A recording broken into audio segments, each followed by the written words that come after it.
And welcome back to Connector Academy. Today we're going to deal with JST HY 2mm pitch connectors. Now these are absolutely not really automotive connectors. You're going to find these things on, like, I don't know, RC cars, robotics, something like that usually. But I need to repin this Sincotech DPU.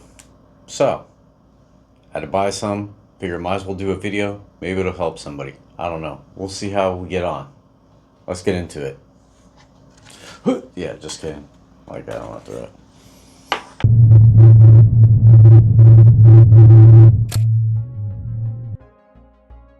This is how the Sincotech DPU comes. All the sensors, power, etc., right? All plug into the back of this thing.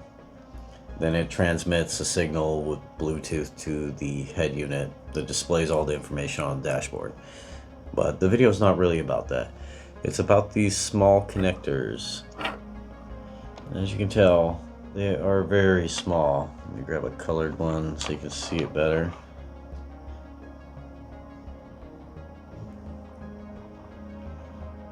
Now, the part in their name about the 2mm is the space between the holes.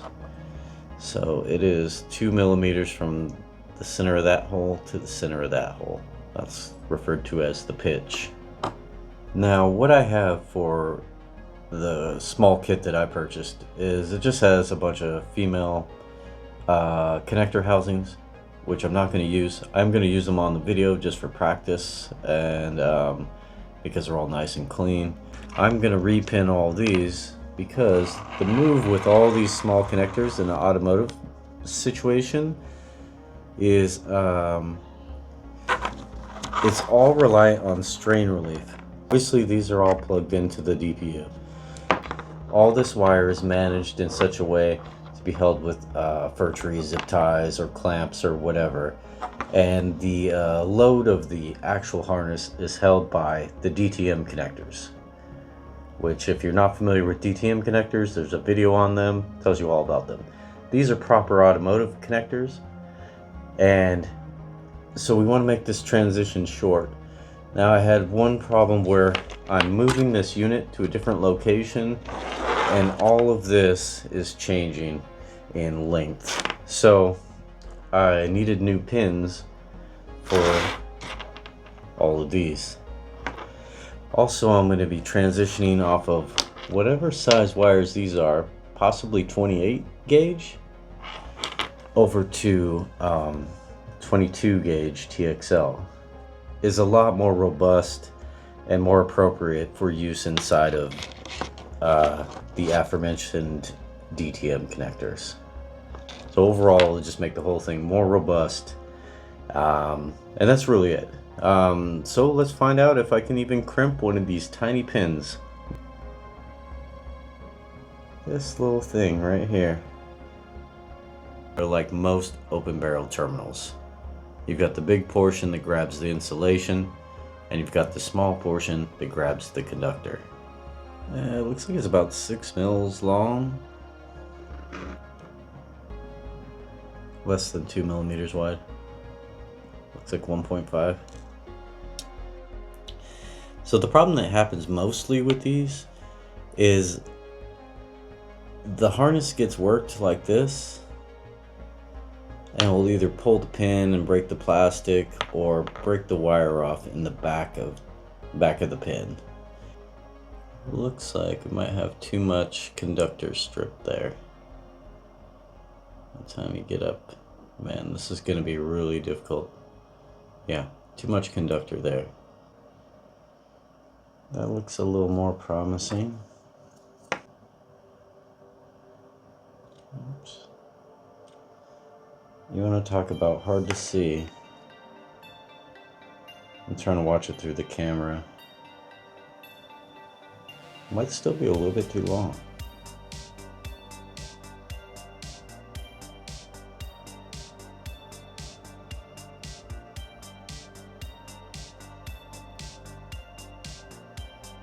That might work. If we choke it up just a little bit, like that.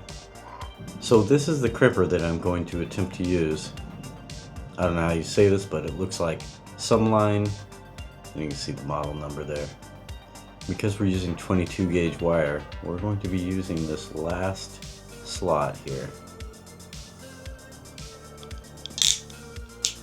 Deal, right?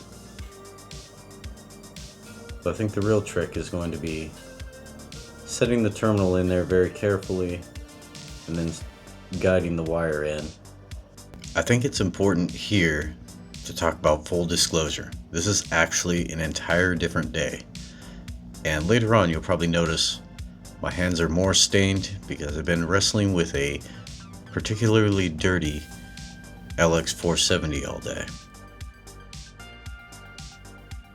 I'm showing you this part all uncut because this is how long it takes to do this.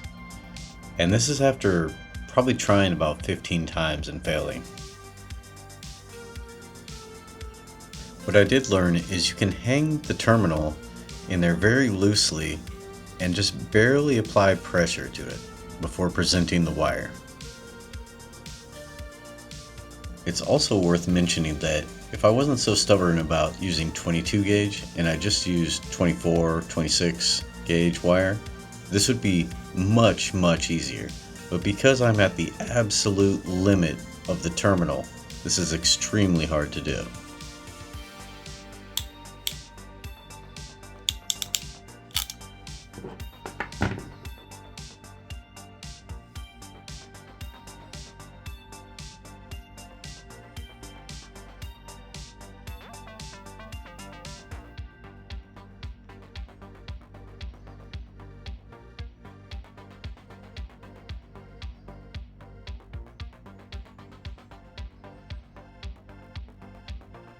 I can't believe I just got that on camera.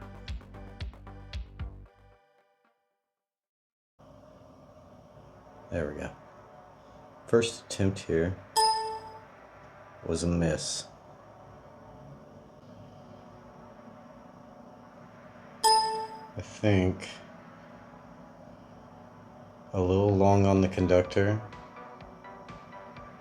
caused the insulation to not be grabbed fully. Alright, let's try again.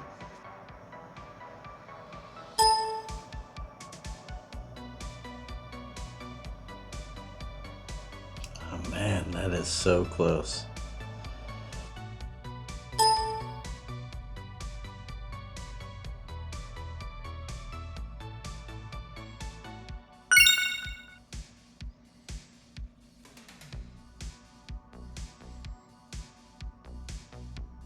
This is the direction you should insert the terminal.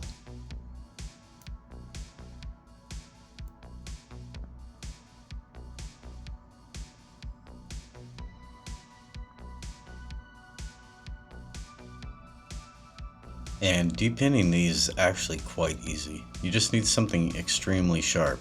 If you lift the tab, you can just pull the wire out.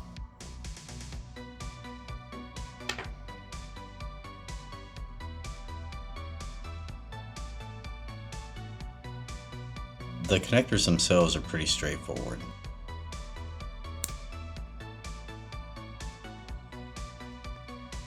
Much easier to unplug these with a very small pair of pliers.